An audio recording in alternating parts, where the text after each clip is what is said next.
హైదరాబాద్ పాతబస్తీ చార్మినార్ జోన్లో శాంతి భద్రతలను మరింత బలోపేతం చేయడంలో భాగంగా చేపట్టిన ఆపరేషన్ కవచ్ కార్యక్రమంలో భాగంగా విస్తృత చర్యలు చేపట్టారు.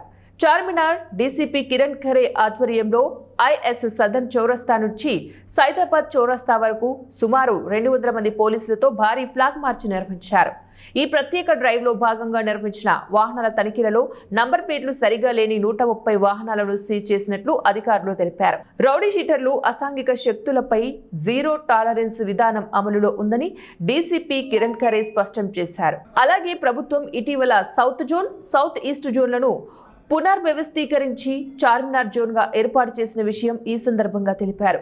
ప్రజల భద్రతే పోలీసుల ప్రధాన లక్ష్యమని పేర్కొన్న ఆయన అత్యవసర పరిస్థితుల్లో వెంటనే 100కు సమాచారం అందించాలని సూచించారు.